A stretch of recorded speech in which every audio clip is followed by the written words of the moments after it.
मुजफ्फरपुर में इंसानियत को शर्मसार करने वाला मामला सामने आया है, जहां मासूम मिस्टी की हत्या उसकी अपनी मां काजल ने कर दी। पुलिस के अनुसार काजल ने क्राइम पेट्रोल सीरियल से प्रेरित होकर अपने 3.5 साल की बेटी का गला चाकू से रेत दिया। हत्या के बाद उसने बच्ची के शव को लाल सूटकेस में पैक किया और अपने किराए के मकान की छत से पीछे की ओर फेंक दिया। काजल ने हत्या के सारे सबूत मिटाने के लिए खून के धब्बे साफ कर दिए और फिर अपने प्रेमी के घर रामपुर हरी थाना क्षेत्र चली गई। घटना के बाद बच्ची के पिता मनोज कुमार ने पत्नी काजल पर हत्या का आरोप लगाते हुए प्राथमिकी दर्ज कराई थी। पुलिस ने एफएसएल की जांच में घर और छत पर खून के धब्बे पाए और तकनीकी सहयोग से काजल को ट्रैक किया। सिटी एसपी अवधेश सरोज दीक्षित ने बताया कि काजल किसी युवक से प्रेम करती थी और उसके साथ रहना चाहती थी, लेकिन प्रेमी मिस्टी को साथ नहीं रखना चाहता था। इस कारण काजल ने बेटी की हत्या कर दी। गिरफ्तारी के बाद काजल ने अपना जुर्म कबूल कर लिया।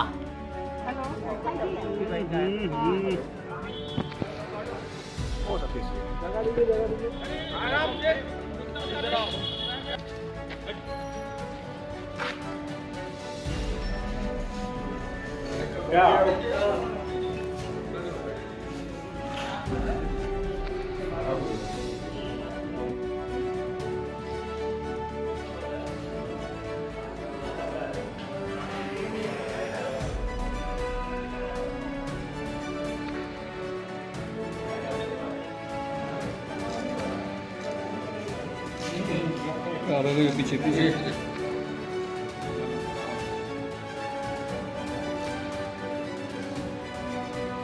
तो इसको मिठनपुरा में रामबाग स्थित जानकी वल्लभ शास्त्री लेन है, उसके पीछे ही एक किराए के मकान में व्यक्ति रहते थे। तो उनके घर के पीछे एक सूचना मिला था कि एक डेड बॉडी मिला है और डेड बॉडी लाल कलर के ट्रॉली बैग में बंद था। तो हम लोग के द्वारा कांड की गंभीरता को देखते हुए पहले तो कांड दर्ज किया गया और एक एसआईटी का गठन किया गया, जिसमें एसएचओ मिठनपुरा इसको लीड कर रहे थे। इसमें हम लोगों के द्वारा इमीडिएटली एफएसएल को बुलाया गया और एफएसएल ने भी काफ़ी समय उधर देते हुए कई सारे महत्वपूर्ण साक्ष्य घर से बरामद किए, जिससे ये चीज़ कंफर्म हुई कि जो 3 साल की बच्ची थी उस बच्ची का मर्डर उसी घर में किया गया है।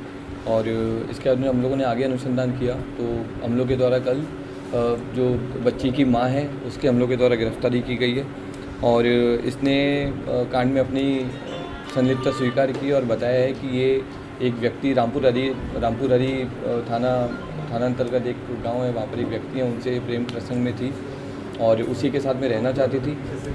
तो दोनों ने मिलकर के ये चीज़ प्लान किया था कि साथ में रहेंगे, लेकिन उसका कहना था कि लड़की को तुम साथ में नहीं लाओगी और इसका कहना था कि मैं लड़की को साथ में लेके जाऊँगी। उसी द्वंद्व को लेकर के लड़की काफ़ी, ये जो महिला है जिसने मर्डर किया है, कन्फ्यूजन में थी और जिस दिन घटना हुई है 24 तारीख को इसने लड़की को चाकू से उसका गला रेत करके और मार करके फिर इसने डेड बॉडी को लाल ट्रॉली बैग में रख करके और ऊपर छत पे ले जा करके पीछे जो एक खाली ग्राउंड है वहाँ पर उसने डंप किया और उसके बाद में नीचे आकर के पूरा छत प्लस जो उसका फ्लोर था उसको अच्छे से साफ़ किया ताकि पूरे साक्ष्य मिटाए जा सकें। लेकिन एफएसएल के द्वारा उसमें वहाँ पर कई अलग अलग जगह से ब्लड स्पॉट्स मिले हैं और इसके अलावा जो छत से भी हम लोगों को ब्लड स्पॉट्स मिले हैं और वॉश बेसिन से भी हम लोग को ब्लड स्पॉट्स मिले हैं और वो जो चाकू है जिससे इसने मर्डर किया था उसको भी इसने धो दिया था, तो वो भी हम लोगों ने रिकवर किया है। अकेले मर्डर की थी? ये अकेले मर्डर की थी। इसने संलिप्तता जब कांड की स्वीकार की तो इसमें एक और चीज़ इसने स्वीकार की कि ये क्राइम पेट्रोल देखती थी और क्राइम पेट्रोल में भी 1-2 ऐसे एपिसोड आए थे जिसमें सेम इस तरह का मैटर था, तो उसी से प्रभावित होकर के और इसको वो आइडिया आया था कि गला काट करके और इसमें जो बैग है बैग में डाल देंगे ताकि कोई पहचान नहीं पाएगा। कहाँ से गिरफ्तारी की गई? गिरफ्तारी इसकी रामपुर हरी थाना से की। लड़का से कब से अटैचमेंट था इसका, कुछ ये पिछले 1 साल से लड़के के साथ में इसका अटैचमेंट था। इसका अब प्रेमी का भी डिटेन नहीं किया है क्योंकि प्रेमी की हमें अभी तक भूमिका इसमें मारने में भूमिका नहीं रही है प्रेमी के साथ में इसका ये दोनों रिलेशन में थे, लेकिन इसने स्वीकार किया है कि ये खुद ही क्राइम पेट्रोल से प्रभावित होकर के इसने मर्डर किया, ना कि प्रेमी की बातों में आकर के। प्रेमी का घर पर आना जाना भी था ये? अभी तक ये चीज़ हम लोग जांच कर रहे हैं, इसने अभी बात स्वीकार नहीं की है। कुछ रिकवर किए हैं सर, चाकू वगैरह? चाकू हम लोगों ने रिकवर किया है, और रूम से और पूरे फ्लैट से हम लोगों ने जगह जगह से ब्लड स्पॉट्स को और अलग अलग सैंपल्स को भी हम लोगों ने रिकवर किया है। तो महिला की जहाँ गिरफ्तारी के वहाँ उसके प्रेमी के साथ में? नहीं, उस टाइम पे प्रेमी साथ में था, लेकिन जहाँ से हम लोगों ने गिरफ्तारी की है वो प्रेमी का ही घर था।